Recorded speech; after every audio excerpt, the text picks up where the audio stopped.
بسم اللہ الرحمن الرحیم۔ ناظرین، آج آپ کے سامنے ایک پھر پیشین گوئی لے کر آیا ہوں۔ اس سے پہلے میں نے جو بھی پیشین گوئی کی تھی الحمدللہ وہ تقریباً درست ثابت ہوئی ہے، تو یہ اللہ کریم کی مہربانی ہوتی ہے۔ پیش گوئی ہوتی ہے، وہ ٹھیک بھی ہو سکتی ہے، وہ غلط بھی ہو سکتی ہے۔ بندے کا ایک اپنا تجزیہ ہوتا ہے، ایک اپنی سوچ ہوتی ہے۔ وہ سوچ میرے اندر بھی پیدا ہوئی اور میں نے کہا کہ میں نے اپنے دوستوں کے سامنے وہ شیئر کروں۔ تو یہ پیشین گوئی ہے جو ابھی الیکشن ہو رہا ہے کھشاب کے اندر pp84 pp84 میں ایک بڑا زبردست مقابلہ جو ہے وہ دیکھنے میں آ رہا ہے۔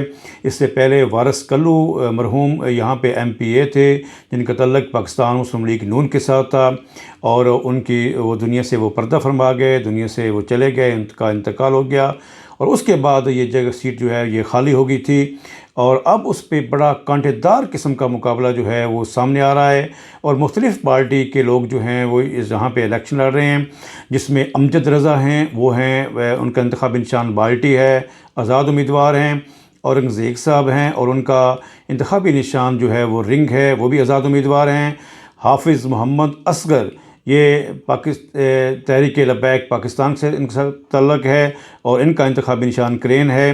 علی حسین خان پاکستان تحریک انصاف سے ان کا تعلق ہے اور ان کا انتخابی نشان بیٹ ہے، اور اس کے بعد ہیں عمران حیدر خان، آزاد امیدوار ہیں اور ان کا انتخابی نشان بیل ہے، اور غلام حبیب احمد پاکستان پیپلز پارٹی کے ساتھ ان کا تعلق ہے اور ان کا انتخابی نشان تیر ہے۔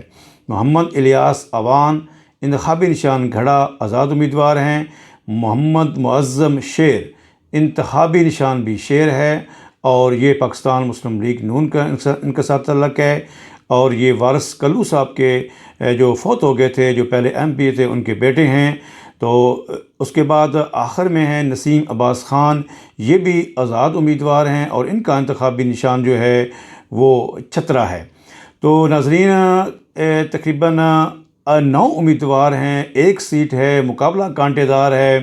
پیشین گوئی واقعی بڑا مشکل کام ہے، لیکن جو میرا تجربہ ہے، جو میری اسیس ہے، میں جہاں تک اس میں سوچ رکھتا ہوں، تو میرے خیال میں یہ سیٹ سخت مقابلے کے بعد پاکستان مسلم لیگ کے جو امیدوار ہیں محمد معظم شیر، جو وارث کلو مرحوم کے بیٹے ہیں، یہ الیکشن جیت جائیں گے۔ بہت شکریہ۔ اب دیکھتے ہیں کیا ہوتا ہے۔ دعاؤں کے ساتھ اجازت چاہوں گا۔ السلام علیکم ورحمۃ اللہ وبرکاتہ۔